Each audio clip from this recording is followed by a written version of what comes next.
Welcome, everybody. Welcome to Imperfect Company, the podcast where great founders tell the real story of building businesses, building companies, mess and all the mistakes. We'll bring them out today. I'm Leigh Jasper, founder of AConX, and now building Firmable and investing through Glitch Capital. I'm Sam Kroonenburg, founder of A Cloud Guru, now Cuttable and investing through Glitch. Every episode, we around the theme of Glitch Capital and doing things imperfectly, we bring a founder on to take us through some of the scrapes and the scars and the hard things about building businesses and hear their story. Today's guest is Mark Finn, co-founder and CFO of ROLLER, the Melbourne-born venue management platform that's become a market leader in the US. So hear a lot about how you started here from Melbourne and built out globally. Go deep on how you've done that, embedded payments, capital efficiency through the zero interest rate period, the Aussie VC culture gap, and M&A as a growth engine. So let's get going with the founder story. So tell us why. Why did you do it? How did it happen? Well, thanks for having me. It's awesome to be here. It's kind of a blur, to be, and I kind of look back on it. Like the business is founded by Luke, my brother, and myself, and we sort of got started, in and around sort of the early 2010s period.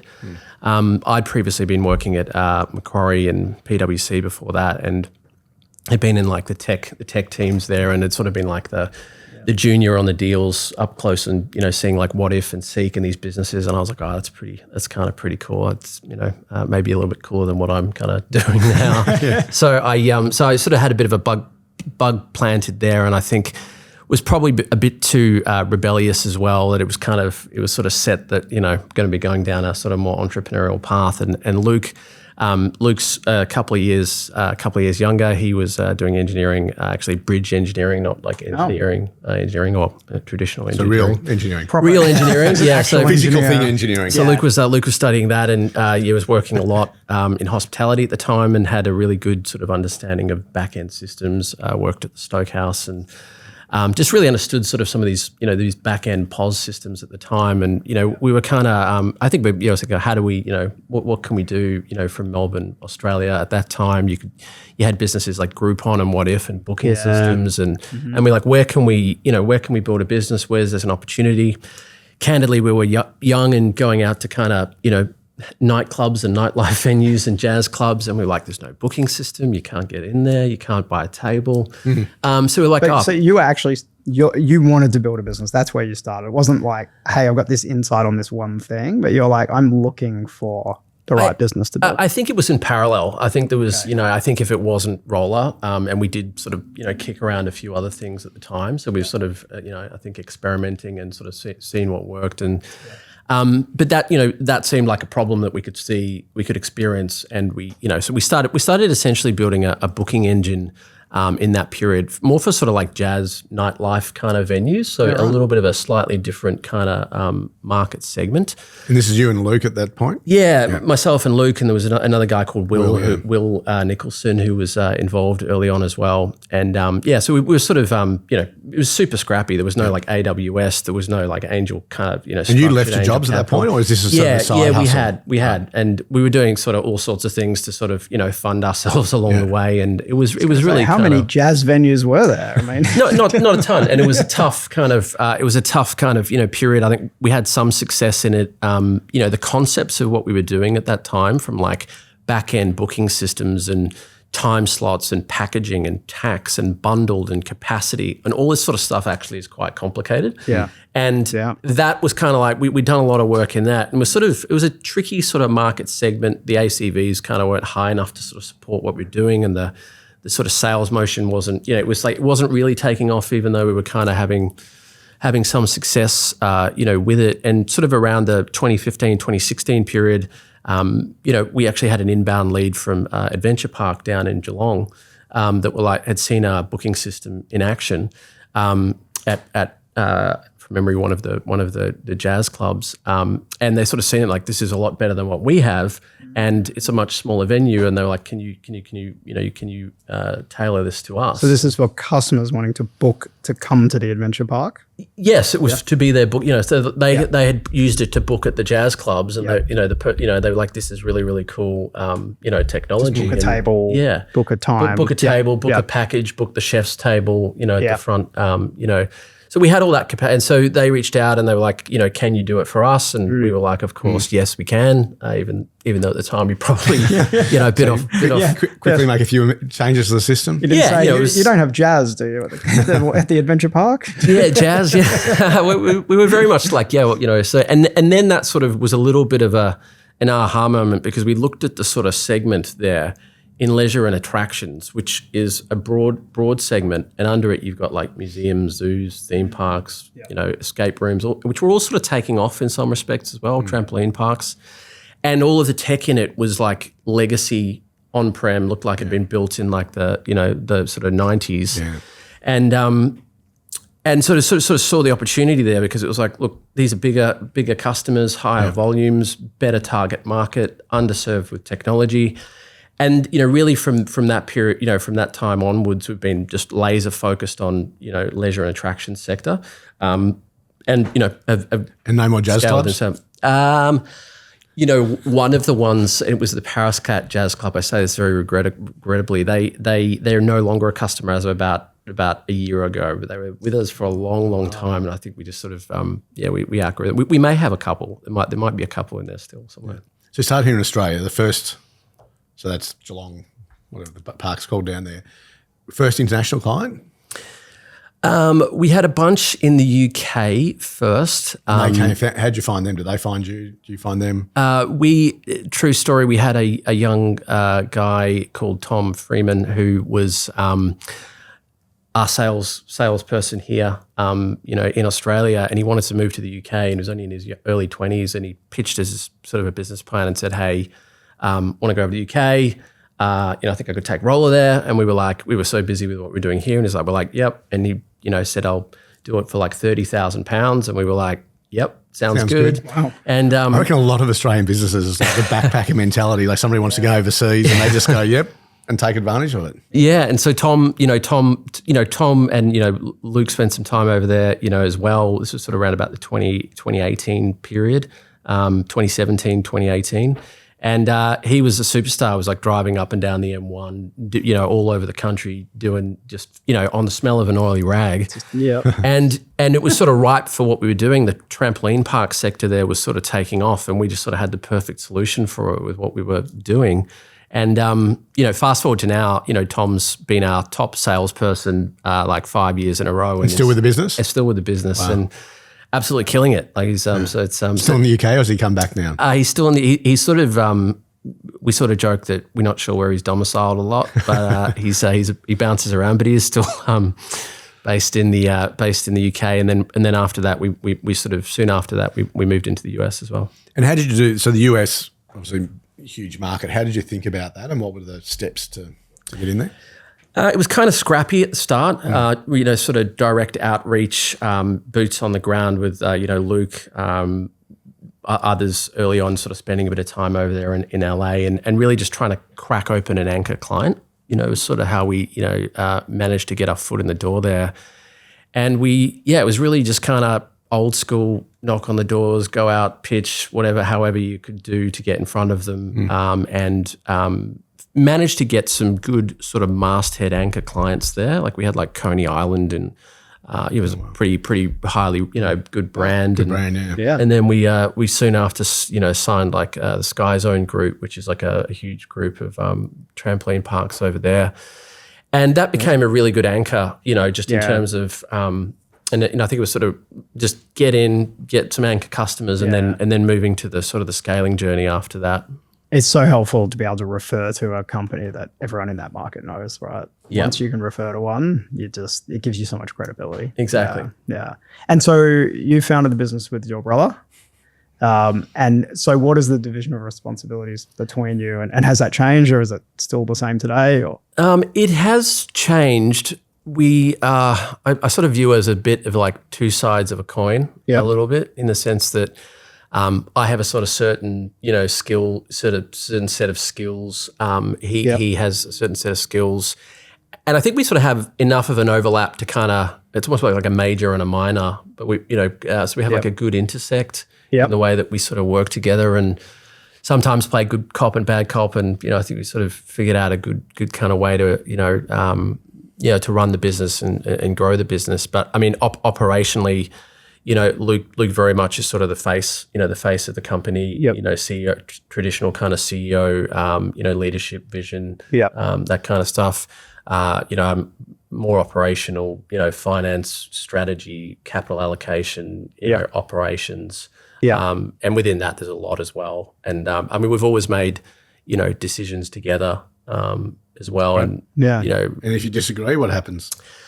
Work through that. We're very, we've been working together like a long time. And one of the things I think I could count on on my hand how many times we've had sort of Disagreements. Disagreements. It has always sort of been resolved quickly within like a day or something, and it's very much like, coming from a place of, why do you think that? I think this. Okay, and it usually iterates to kind of like we actually sort of iterate towards probably the right answer. And do you have the same dynamic in your relationship as business partners as you had as siblings growing up? To interact the same way? I think so. Yeah. I think so. Yeah, I don't think you cannot be yourself, So So they're still your sibling, right? Yeah. Whether you're at work with them or not, like it's the same relationship. That's right. And there's just so much trust, sort of trust there as well. So it's The same for you, Sam, with your brother? People would always say like, founder dynamics are hard. So like, how do you deal with it when there's family dynamics as well? But I guess there is a bit of that, but I always found like, when it came to a fundamental disagreement on something, you're able to like have that out because at a deeper level you have each other's backs. And whereas when you're not a sibling with someone that you're a founder with and you're having it out, there's always this like, am I fundamentally destroying the relationship here? How hard can each of us push? Yeah. Whereas you just know with your brother you're not doing that. Yeah, you can push pretty hard. So you can go pretty hard and really like argue, and it's still surface level. So I always found it was never like a risky thing. I found it worked really well. Yeah. I think there's like a velocity of communication that you have as well, which is sort of hard to match. You sort of get to kind of a very quick, what do you think? Oh, yes, that, yes. Like it's sort of like shorthand. I think it's a really quick way of, because you've known each other their whole lives, and you kind of know what they're saying without them saying it. Yeah, you sort of can, so yeah, it's been a pleasure, and it's awesome, and love doing it together. And how does that play out with the rest of the business? So with the rest of the exec team, because do you have clear lines of who comes to whom for what, or? Yes, I mean there's clear sort of you've defined direct reports and org structure and leadership team and all of that, and it's pretty traditional sort of in terms of the setup, and then I think there is probably some degree of sort of unwritten go to Mark for that, and maybe go to Luke for that. Sort of, yeah. So I want to dive in a little bit. You've gone to the US. So when did you? So you bootstrapped. Fair way, right? We bootstrapped for probably that first number of years there, which was pretty scrappy, and we were funding it with jobs on the side and all this kind of stuff to build the product. We in sort of summary, we did some private angel kind of high net wealth capital in Australia. So we did that, sort of 2014 to sort of 2017 or so, and then we raised a round with a firm called Acadian Software out of the US in 2018. And why did you do the private stuff here rather than a fund? Was it just not a lot of funds around, or just we more pitched pretty much all of them and didn't really say Common yes. story, isn't it? Fair enough. So we did try. We did try to pitch. We pitched. Well, there wasn't a lot back then either, right? There wasn't a lot available. Yeah. No. What did they struggle? Was it TAM, or what was the sort of thing? I presume they couldn't quite get their heads around. I don't know. There's however many theme parks or entertainment sort of style businesses there are in Australia. There's obviously so much more in the US, but just what was it that they did not like it? I think at that time it was a bit pre-vertical SaaS being sort of a kind of a there was sort of that, and secondly, I think they sort of struggled with the with the TAM and perhaps the fragmentation of the TAM. Yeah. So there was sort of why are you just building for these sort of small kind of trampoline parks in Australia? I mean, how many of them are there? Yeah. We were never doing that. It was kind of our intent. Do you think that's because that era, like let's say 2010 to 2015, was the era of all the horizontal SaaS rolling out, and vertical became the kind of the next wave on top of that afterwards? I think the parallel was definitely there. So it was all like HR, SaaS, or this kind of Xero and all those. And these are just huge TAMs because you multiply this by this. And, we were very intentional about the application of the booking capacity management, point of sale, ERP for a broad segment. So we were really trying to articulate that and be like, it's unique workflows. It's not a bundling of multiple solutions and integrated. And so and I think the Acadian software were there's a guy there called John Carlin who led Klaviyo's first round investment. He was kind of a bit of an evangelist, even I think in the US so he sort of saw it, and we just kind of clicked on that, and he was like, "Oh, this is awesome," Sort of. So I think there was a bit of that, but we certainly did try. Yeah. Yeah. But then the TAMs ended up being way bigger than what people thought, right? I'm a big, it's one of these topics that I could go on and on about, in terms of like TAM and true TAM, and like you earn the right to expand over time with TAM and like wedging in and then, expanding both in terms of customer count and product. And, I think that was not, I'm a bit of an anti when people tell me these massive TAMs. I almost kind of recoil to it because I'm like, you don't really know actually what you're kind of it's just these sort of false macro numbers that are no, it's true. So I'm a bit more of like a and you normally win a market by winning one like focused niche and then expand, right? You don't usually go and create a product that sells well to the whole market to start with and can just naturally scale to the whole TAM. 100%. I think that's one of the things that we, even within our TAM, we've been very like that segment, that region, super focused, build product, go to market motion. If you spread it too thin, you are, you really not, you don't earn the right to kind of go into the next one. So I think it's a great way to build a business to be, hyper focused on your IC. I mean, it's kind of the lessons on paper. To be honest, even second time around, this is what we've been going through the last year at my business Cuttable, where, on paper, our TAM is anyone on earth who advertises because we generate ads with AI, but actually, like, you really got to nail a particular segment first and work out their needs, and then really like get that product love, get that word of mouth, and then start to widen it out. So we're having exactly the same focus and challenge over the last year. Yeah. I think it's actually a mistake for a lot of Australian businesses. Well, we did with AConnect. We went to the US thinking we'll do every construction project. And it was only when we narrowed out our focus and said, well, we'll just do mining, infrastructure, mining, oil and gas, that we really took off there. So it's very easy to try and see the big TAM without really focusing on getting those customers that actually use it, and you get repeatability within that customer segment. Yeah. The focus, I think the focus is everything. And, back to the earlier comment around, the brands that people recognize, and if the people like, does that customer look like me? And another good example of it is even kind of now, I go into so I have 3 kids, and, I'm actually going to these, our customers all the time just as a guest, because I'm going. Kids that love it. They get all these, they get a lot of tickets. It's my 10-year-olds figure out our business model when she's like, so I'm going to Char's birthday on, does that mean her mum's paying you $1 for that? I'm like, well, so yes, it does. Yeah. It's kind of funny too. Like, I'll go in and, I'll be just sort of staring at all the people, the behind the counter, and like looking how they're using it. And like, this guy's a little bit odd, but anyway, what I was going to say was even locally, I go in and there'll be one that wasn't using it, and I say, oh, look, I really think you could help. I'm like, really love to chat. Just because I'm there as a guest, and I'm like, look, I think we really love to chat. I think we can help with what you're doing here.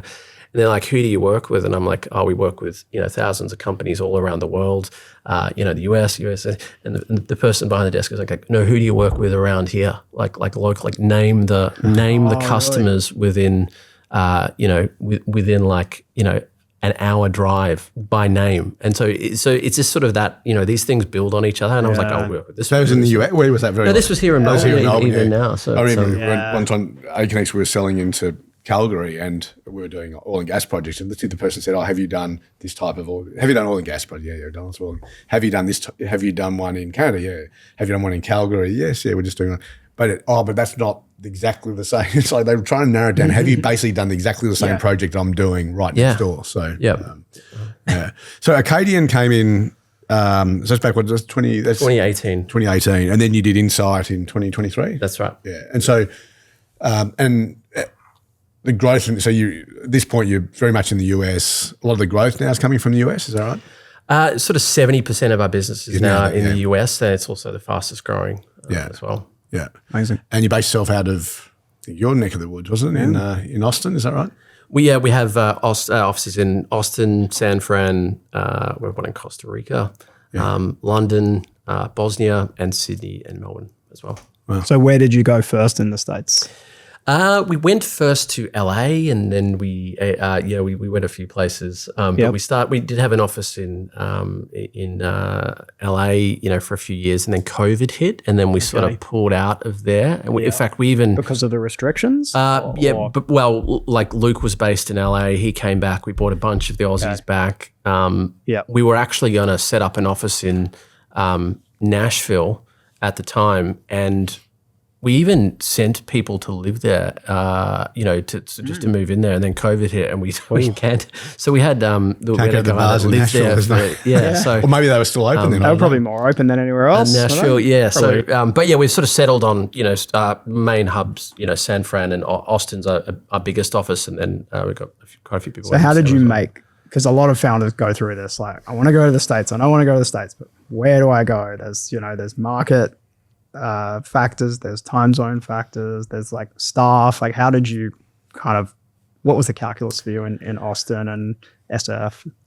It was SF was largely a function of building around our go-to-market leader. That sort of was on our board for a couple of years, and then sort of stepped in about 3 or 4 years ago. We sort of built. So it was like talent. You had the person, core leadership talent. Our office is in Walnut Creek, which is so it sort of just was like and there's some really great, there's obviously great talent, great go-to-market, and technical talent there. Our tech is in Australia, but so your tech's still here. Yeah, tech's still in Australia, and then Austin was a combination of.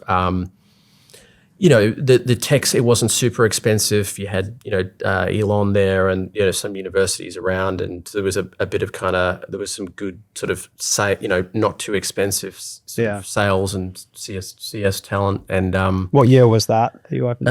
When did we open that? That wasn't too long ago, like maybe 3 years ago. Okay. 3 or 4 years ago. Because we did it in like 2017, and it was relatively inexpensive then. I've heard more recently people have said, oh, it's quite expensive now. I don't know because I'm not there anymore, but it's still, you still think it's relatively inexpensive compared to. I wouldn't say it's I wouldn't say it's inexpensive, but I think there's kind of depends what talent you want to put there. I think is an important consideration. The time zone was something we having the right level of overlap to the Australian tech team. And Austin's kind of pushing it, but it's, you can it's do sort it. of. We also have customers in the UK and Europe as well, so we needed sort of a central. Like it was kind of. So that was definitely a consideration. We've just opened in New York with Cuttable, and I can tell you just that extra hour makes all the difference. It's really, hard really, to get used to, really difficult. Particularly in our winter, right? Yeah. It's just, there is no business overlap at all. So someone is either getting up early or staying up late. There is just no overlap. And it's a real challenge. Yeah. Yeah, we find the hard one, San Fran, London, and Melbourne. That's you can't get them. All three, that's we had to do. We basically rotated the time of the exec meeting so that somebody was. So you didn't have somebody always having the 11 p.m. meeting. Even where Melbourne, we'd make Melbourne do a bad meeting occasionally just to share the pain a bit. Yeah, we used to do that too. Yeah, very hard. Yeah.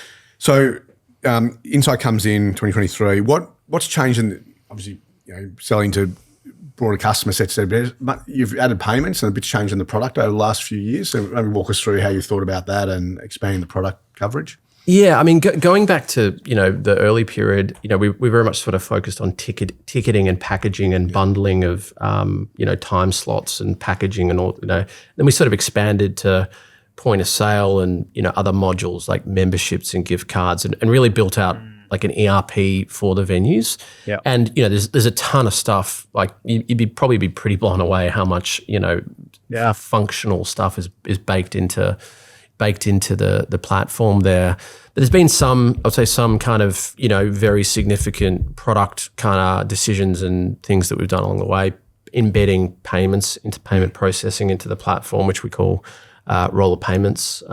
We started that 21, 20, probably a little earlier actually. Probably it was sort of when COVID was for happening. your customers to manage their payments to suppliers or for their customers? For our customers, the payment processing. So when the actual credit card payment processing. Right, okay. So we have from their customers. So from the consumer guy. From the consumer. So Roller is very much sort of B2B. We don't sell to the C, but the C's all book through Roller, and we rolled out payments across the global customer base. It's been a really impactful thing to have built into the product, and we're now extending it with capital and lending. We're obviously doing a ton with AI, and we've just got a ton of features kind of coming out. What does AI look like for this space? I've never thought about it. Never thought about it. And the content's also defensibility, because a lot of people, you're a SaaS business, but not all SaaS businesses are equal, given what's happening recently. But just talk us through that as well. I mean, it's such an awesome time to be kind of building and on the tools, and it's also exhausting. It's exhausting. I was saying just before we came in that Roller usually runs at 120% speed, and I think we're at like 180 now. And I know that feeling. Yeah. And so we're doing a ton on all fronts, from turning all the departments into a sort of their own software factories, and even our finance department and our tax team are building skills to do this and like automate. Across the whole, it's amazing. The go-to-market. Are you putting team. engineers into those teams, or really that's just the teams using more of the tools? It's a good question. Both. We've sort of jacked everybody up and sort of given the tools and given guidance, and I think I've been pretty blown away about how rapid the team in pretty much all areas have managed to sort of get themselves up the curve. We have a biz apps team that's sort of central and more structured for more structured workflows, and connecting to various MCPs, and there is some stuff that is more than just bottoms up DIY. So there is some, you do have to sort of, structure some of those kind of workflows and how people use the tools. But we're doing a ton on, transformation and enablement, with the team, with the product itself. We're doing a ton there, from building our own, Roller IQ into the platform, which can answer questions, conduct actions, provide insights, all of that kind of stuff. And that's also powering our support ticket. We're using it to power, support and help with that, and power other products across the platform as well, from a chat app. So the venues can talk, and customers can talk to the venues and ask about what birthday party packages they have, to send me a booking link to. And really, though, I think we're baking it into all elements of the platform. It is a broad platform, and we're kind of building it in. And I think one of the most exciting things is that we've been in the space for quite a long time, and there's so many problems and things to solve and things to build and you can do it faster. And we've had such a massive list, and the capacity constraint has always sort of been product, and you have to make these hard trade-offs, and we can't do this and that. And now that sort of is expanding, and I think if we do a good job, the what is still very important. And I think one thing I'd say is it can maybe make you, like, that constraint in the kind of old world was such a great thing because it forced you to actually build the thing that matters. And when you sort of take that off, your propensity to maybe build stuff that doesn't matter is higher. So we're trying to, ensure that, we, what we do build meets all the kind of, tried and tested rules of product, is it really going to do anything for them? And we could talk about AI. One of the things I love with AI, a lot of people think, like I've been saying, it's going to kill SaaS. But the good thing about SaaS is you get safe, reliable workflows that are tried and tested, and if you use it, it's going to work. And if you just go to a coding agent, you have no idea what it's doing. But I really like it when companies combine it well. So like I was using Zapier recently, workflow management tool. And in there, you have to design all these workflows. Data from this system comes here, we transform it in this way. And it's like, I was just looking at it, I'm like, I can't be bothered trying to work out how to use this workflow designer. They have this little AI on the side. I'm like, just get all the records from HubSpot and send a Slack message when this comes in. And the AI just designs the workflow in front of me in Zapier. And now I can just review it. I could still change it and then just hit publish. And I think actually bringing AI into SaaS products like that, so it kind of drives the user interface for me, does all the hard work, but I still have the reliability of SaaS. Imagine you would have similar things with Roller, right, where the customers can use it to drive their Roller setup so they don't have to configure it all manually. Definitely. I think the question of where, is the workflow deterministic or if it's so for example, you're not going to vibe code point of sale. Where is the work going to get done and what work is it? So with a point of sale, for example, someone that's in the field that wants to just process that is a that is a can of Coke. That's not something you want to be going into to send to your LLM. It's just So what it's a lot of waste. For us, it's kind of we have two avenues in the sense that there's the kind of core workflow tool for the venues, and that we very much is going to be the way their interface to operating the venue day to day, and then on the guest side as well. People, all people there are not going to be booking everything they do via agents, some savvy ones. Just tell me the time, I want to book that time slot, here's my credit card. I think if you if you're building the APIs and, exposing the APIs on both that, if people want to build on top of this is another key thing that we're doing is really making the platform available for people, the whole headless thing, they can build on top and so they can plug their agents into it directly. Yeah, if they want to sort of or build apps on build their own apps on top and things like that. So there's a lot. There's a lot.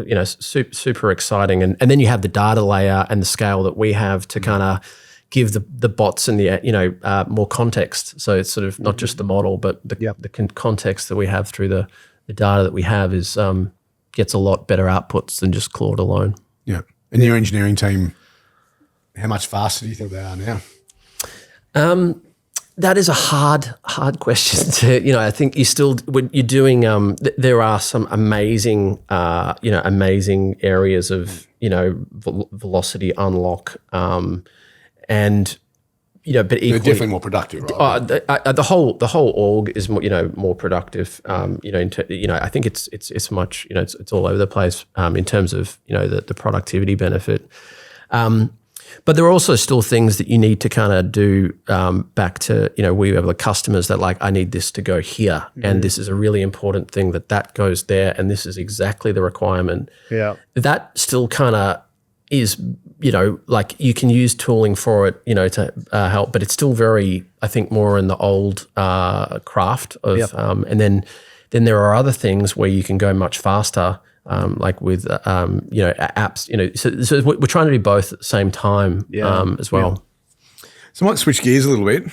Unless we want to do more on AI, I don't know if we can talk all day. I didn't want to jump in and talk about the app I literally coded using Claude Code. Anyway, we'll talk about that another time. But it's the tool set's amazing for what we were able to do within Firmable now, and the team's so much more productive. But also kind of what you were talking about, different functions that. Finances, they've built using Claude Cowork in that case, but build a bunch of process. Like our month-end close now is largely automated. So doing those sorts of things.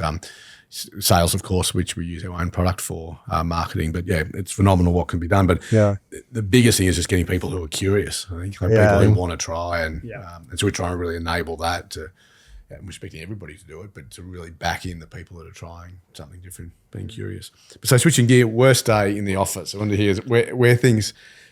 I mean, you've had an amazing journey, but it's, as we all know, it's never up and to the right always. So worst day in the office, worst day at a theme park. It was March 23rd.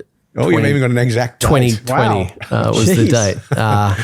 I love that this must be really bad. It was when COVID was just coming out, which would of course be a disaster for Australia. The industry, and Scott Morrison got on the news and did a press conference. And literally got up, and I remember watching the news like everybody else as to what was happening. And he got up and gave a speech, and he's like, "Okay, that's it. No more of those trampoline parks. Nobody is going to those trampoline." That was the example. Named the example.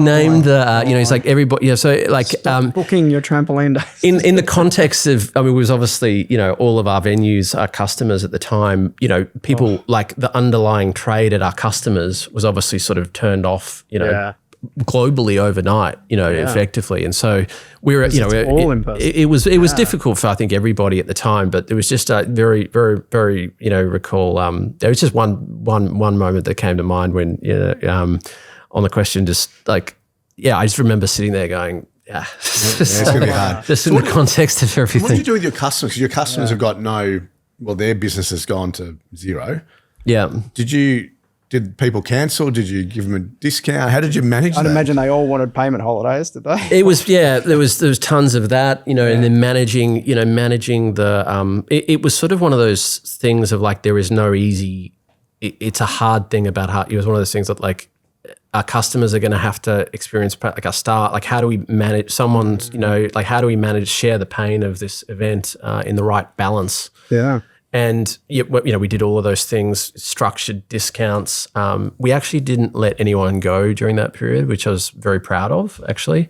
We managed to rally the team, to sort of get through the period, and which is then when we started to build payments during that period in the downtime, which was, amazing as well. So did you have any customers that weren't doing things in person? Was there any segment of your customer base that wasn't affected? Not really, no. I mean, it's all dependent on. I mean, the brothels open, but that's not the sort of entertainment business that.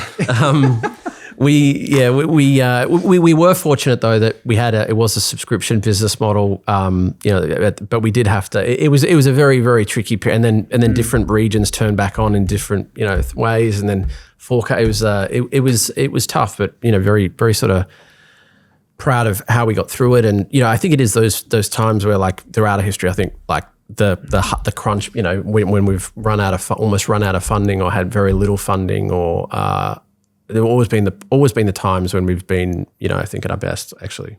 So you've gone. So that's 2020. I actually had the opposite experience where with Cloud Guru, with online education, when COVID hit, suddenly everyone was saying we've got to get our systems into the cloud and we've got to do teaching online. So we had the exact opposite experience where it just drove everyone towards our business. Yeah. So it created all these artificial kind of schisms in the economy, right? Yeah. But then that's 2020, but then you raised a few years later. So on the back of, everything gets back to normal and software takes off. So believe it or not, even in that year, we've been growing like, strongly for many years. But even in that year, we grew, I think we grew 30% in that year, which was just kind of wild in the end that we still managed in 2020. Yeah, it was something like that as it came back. And, the first 6 months was very difficult, or the first 3 months, but we still managed. Is that because the rest of the world, because they wouldn't have, did that grow in Australia? Or? Well, we started to turn payments on in the back end of the year, which helped. And then,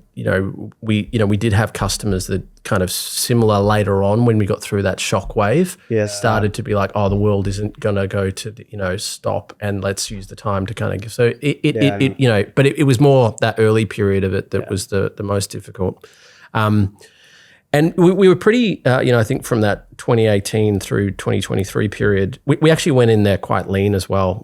So we were in a cash flow. We weren't burning a lot of capital, yeah. so we were in a strong sort of spot. And during that period, we were really focused on SaaS metrics and rules of 40 and all CAC pay. We were nuts about that then, and I think that put us in good stead.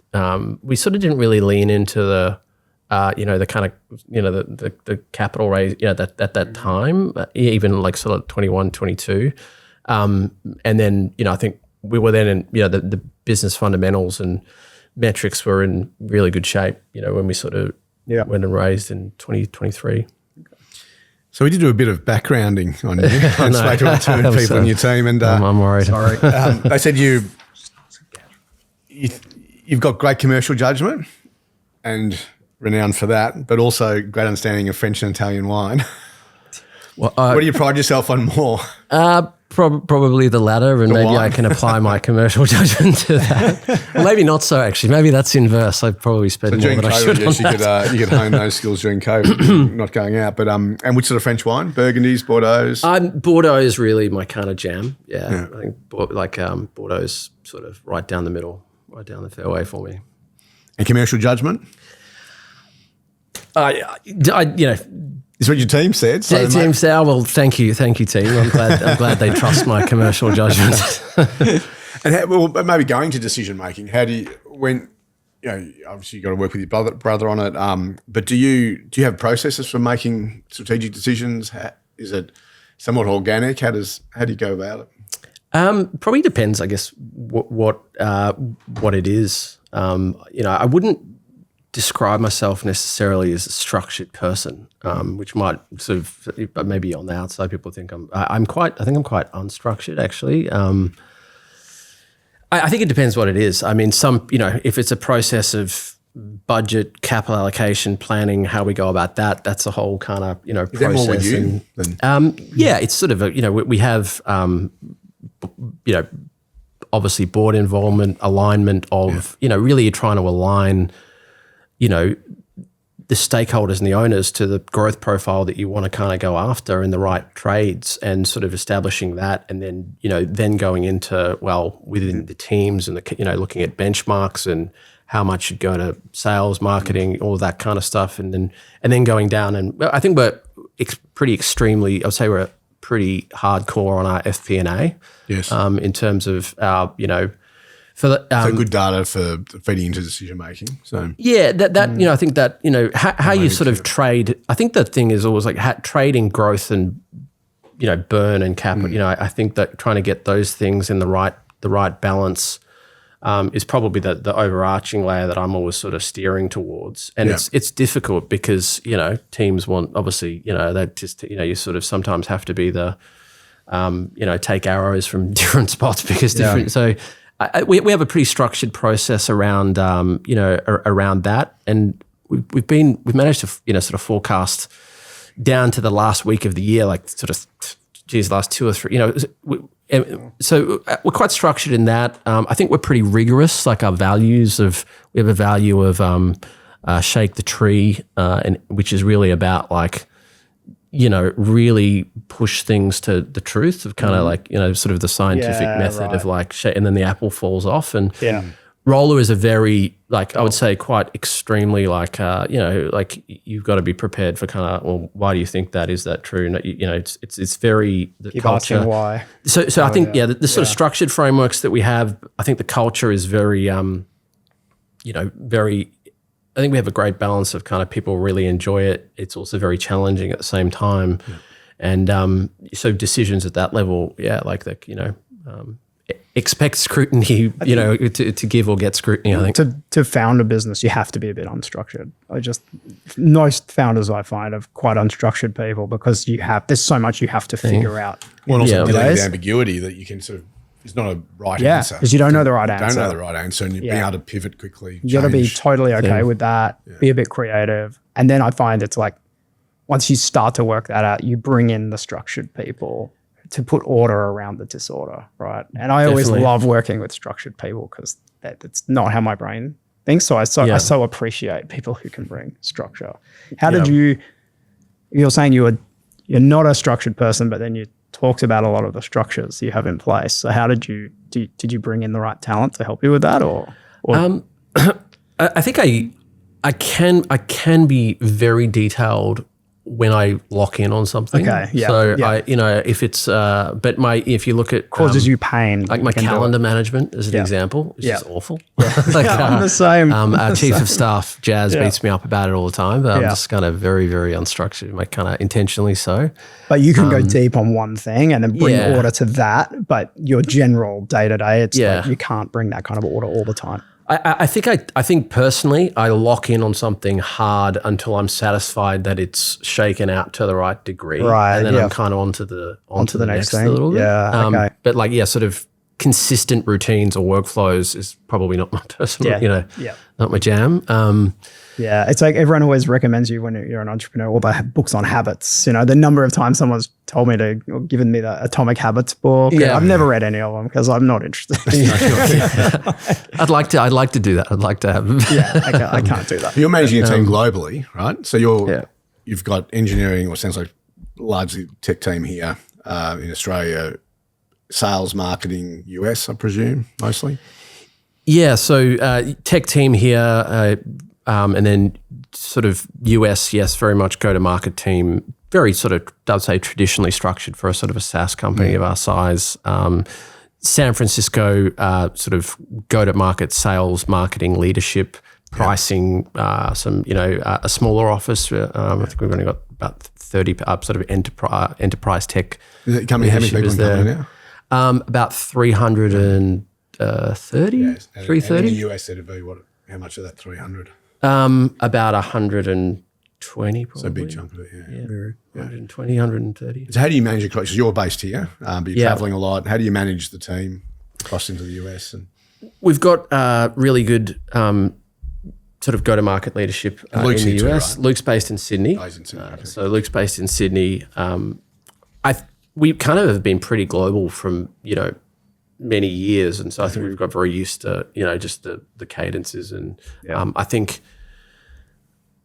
it all comes down, I think, to quality of people and quality of leadership, and not just at exec layer, but 1, 2, 3 down the stack. And I think probably one of the most difficult things to get right in the US is getting your cultural settings right early. And we were very intentional about sort of sending like some of the old people that have been around in Australia to help, and then balancing like that seed. So like Roller has a certain DNA, and that DNA is kind of common in the office, but you have to be intentional about that because and the people that you sort of shape. And I found I've written about this, but Americans are not Australians. Like we often think when we go to the US that they're kind of like us, which they are, but that small difference might only be a few percent. But we found building an office over there, you really had to get people that understood a little bit about the Australian culture, and even just we had a very non-hierarchical culture at A-Connects, and in the US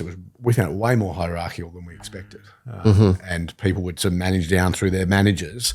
There wasn't a lot of crossover between, and we had to sort of drive that and really bring the Australian team into the US team to kind of get the culture right. Pollinate it. Yeah, not that one culture is good or bad. It's just our culture was a certain type of informality, I guess, that we had to bring into the American team. For sure. Sort of non-hierarchical view, approach to things. So. For sure. Yeah. I remember my sales leader once told me I needed to be more, he's like, you just need to be a little bit more American. Like I was on a sales call and he was just like, stop being so humble. This is the best product ever. Like, tell them about it. I'm like, it's good. We had a lot of our sales leadership in the US just because and marketing particularly. I think marketing was good to be driven out of the US for us there. But even now we're about to start building for Firmable over in the US, and we'll try and build again. Have some Australians go over and do it, then build the team under it, but get the culture on as soon as we can. Mm-hmm. Yeah. So as part of your expansion, I think, I'm assuming predominantly into the US, but you've done a few acquisitions. How did you, and that's quite unusual, I think, even for an Australian company to do that globally. How did they come about? Did you plan for that? Were they inbound? We've done 3 acquisitions. They've all been quite small, candidly. Product tuck-ins or? No, more sort of customer buys. One sort of product, what we call last mile functionality one. But if I I think you've got to do. We're very organic. So I'll just sort of start by saying we're very like organic growth, product driven growth. The roller product, all customers on one product being the best play. That is very much our, North Star. But having the ability to do M&A to complement, I think you've got to look at it as you've got to be able to do both actually. Or you don't have to, but if there's opportunities to grow faster and grow the right way, it does make sense to think about those. And we've been very sort of deliberate with the first one that we did was in 2022, sort of a similar product to Roller, essentially a Roller competitor in the US. Really quite sort of scrappy. Were sort of competing with us above their weight at the time in the US. We were kind of, we still had we had a more comprehensive product, but they were kind of there. They had a good sort of customer portfolio. We really liked the founder of that business, and really sort of at trade shows and stuff, build relationships even with competitors, and really try to be like a trusted player in the ecosystem. I think is a good it's a great way good to do positioning to kind of, which would be very intentional about that. And that one was very much we acquired a business called Activate Software. They had a number of kind of a couple of hundred customers. We rolled them. We then acquired it, rolled all the customers onto the Roller platform, and then retired the software. So it's really about getting to scale faster within, and there's other benefits of taking a competitor out when they can just sort of gnaw at your heels on things like this. So there's a number of benefits. We really, I think one of the most important lessons is you have to have probably above all else trust and alignment with the founder or the team that you're acquiring. I think the people element is and so we that was a successful experience. We rolled them over. We also had some product level up leveling we could do, so we could plug in our payments, which made the deal quite accretive. So that worked. The old 1 and 1 makes 3. We had more, and we're like, let's roll your customers onto here. And when you think about the value of that as well, you're really buying, well, we're going to be shipping a lot more product. And if those customers are worth $20K to us now, and we can load them onto payments, and we're going to ship all this stuff in the, it's all about revenue synergies in those. So you're acquiring the footprint to, sell more to and get more data scale. Was there product capability you wanted from those M&A? Or was it more about that was purely we were like Rollers, or you did the same thing. We sort of Roller product was superior, and we did another one of those last year. We acquired a business in the UK with a really a team that we kind of gone super head to head with in the UK market for like 7 years. Super, really, really efficient team, really kind of capable team. I think that sort of hit the limit as well a bit of where they could scale to, and was sort of a question of, come on board, Roller. And so we did that as well. And then we've done one that is more of a sort of a last mile functionality for a sort of sub vertical within karting actually. So it tracks the timing around around go-kart times, and so it wasn't something this person had built like a real very. But if you look at the math and the number of these things in the in the world, and Roller can service it by adding that thing on, and you've got a domain expert in it. It just kind of it made sense. So it's not something where necessarily like we look at stuff. Do you have partners that can overlay? So somebody might have a specific tool for, in that case, go-karting or bungee jumping or whatever. Do you have specific? Can somebody add it on to the product, or can you have? If our partners that will add plug in, plug in. We have pretty big partner. I think we have like 80 partners in our partner ecosystem. So we have partner ecosystem too. So it you back to the old build by partner thing on some of these things, and just this one in particular made sense to buy and bring in house. And it was very small, to be honest. It wasn't a big acquisition, but I just think that being able to have the muscle to look like is it something you build? Is it something you buy? You partner? And then we look at. I think we made the mistake regularly today. He's trying to bloody well build everything, but that was one mistake we always made. It's like Rob will hear this and get angry at me, but Rob go, we'll just build that. It's like, well, no, we won't, because we can't just build that alongside everything else we're building. And you can now. Can now, that's right. Claude will build we could now, but back then it did take time to build things. So when you were selling to jazz clubs, did you ever imagine you would be owning and running go-karting timing software? That's quite a journey. It's we look back at our early decks. Yeah. And it's like 50% kind of genius and 50% just so far off the money. It's just kind of crazy. And it's like, oh, well, it's like just nuts. Yes. And equally, I think with the ambition, it was like we wanted to build a, like something meaningful and something significant. And it's hard to sort of answer like, now when I look at the volume and the scale that we're at, it's pretty mind-blowing. Yeah. And how far you can go with vertical. It reminded me, I hadn't thought about it until you said it, but back when I went back and looked at the first pitch deck for Cloud Guru, and at the time, because vertical wasn't sexy and we were just doing training and cloud computing, half our pitches, we're going to become the white label online school that anyone can use, like horizontal platform, because that's what we thought VCs wanted to hear back then, right? Because that was the world in like 2014, 2015. Yeah. And vertical's gone so far. So even when I lived in Silicon Valley, it went from one point vertical software, so it was horizontal, then it went vertical for a while. So vertical SaaS was very, when you would raise capital, but it became big for a while, and then sort of went back to horizontal. Just there's a bit of whatever's, there's a bit of a bit of lemming approach. I think VCs will tend to follow each other. And now everyone's talking about vertical AI, right? Yeah, vertical AI. The Thermal guys will kill me if I don't ask you this. So your go-to-market motion, what does it look like? So for sales, so you're presumably you've got an inbound, you've got an outbound motion. How do you think about your sales? It's pretty sort of traditional setup. I mean, we've had historically strong, very strong inbound that we've sort of started to push more outbound of recent years. Is that SEO? How do you drive? I mean, there'd be some word of mouth and people recommending it, but what on top of that? So I mean, we have like in our marketing time, the VP of demand gen, we do classic demand gen, classic, sort of that kind of thing.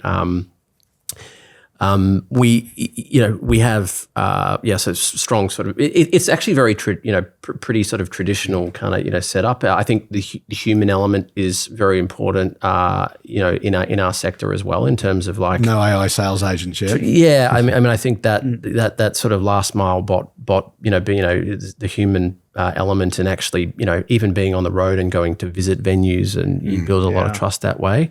I go to our sort of ACVs around about 30K. So that supports the certain if you're too low, obviously you can't support a sort of very human thing. So and then we have it very segmented by by groups regionally, sub vertical, and it's quite it's pretty structured. One thing that we have kind of a bit of a cohort of ex-Salesforce execs that sort of, we're in like sort of, Salesforce from 2010 to 2018, and very much, disciplined sales process. And so that's something that I think has worked really, really well for us, to sort of that Salesforce DNA of selling, what they sort of pioneer, their methodology is very much baked into how we go about it. Mm. And you run that regionally or one global team? We have regional teams, but mostly, So it's we do have like sales teams in the US, in the UK, in Australia as well. Each region, so it is regionally, focused. How much of it are you doing face to face versus online?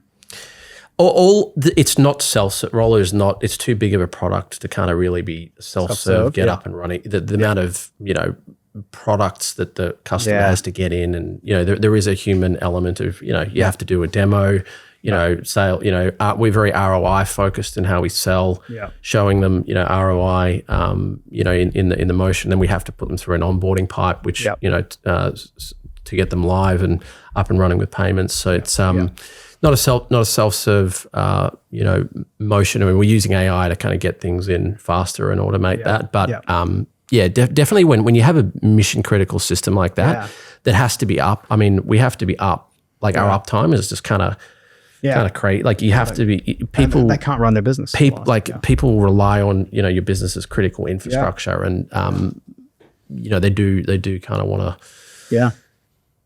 And you have to build trust with them as a partner as well. I think that's sort of the other thing that we really focus on building. Partnership with the customers are like, we are your partners in your business growth over a long period of time. Yes, and they need to know they can sure, we've got all the functionality and all this kind of stuff, and we can zero.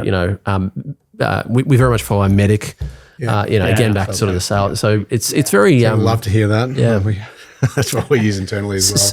Sales process, hygiene, and Salesforce. I mean, we're doing obviously connecting, AI in and doing all those things. But I think if you haven't figured out the motion on how to sell, and win customers and win deals, earlier on, you'll be doing a lot of experimenting with AI, I think, to crack that nut. Yeah. So we're, with this podcast, it's all about hearing the bad stories as well as the good stories, and we're in Imperfect Company. So we heard about your worst day when COVID teed off. Any other decision, like you look back as a decision, you just go, I completely fucked that one up. Yes, there's tons. It's sort of hard to, there's a ton of these things. Things that come to mind are sort of sales or like leadership, sort of talent and sort of hanging on to talent, kind of too long and too loyal to the talent, or just not moving fast enough when. Certainly, if you make, we definitely made mistakes in some of our hires and kind of knew it, and that can really set you back, like years if because it sort of amplifies by people that come on or you don't move, and so.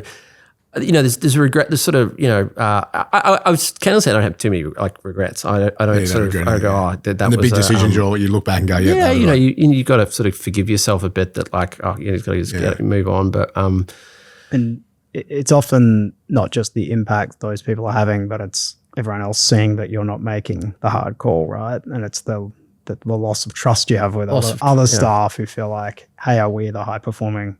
Like I feel like I'm trying, but these people aren't. Yeah, definitely. And I think if you do, and then to contrast with that, then subsequently getting it right, and how amazing it is when you, it's like I think businesses are and will be, continue to be an output. I mean, it's fundamentally an output of people. Yeah, and it's kind of like getting that right. And you said you don't have any regrets, and sort of not too hard on yourself. How do you keep that balance? Because some founders, I think, are too hard on themselves. So how do you, I think it's a great, best way to be, just to give yourself a little bit of flex, but how do you balance up, everything you do as a founder and keep that, keep the energy, keep the...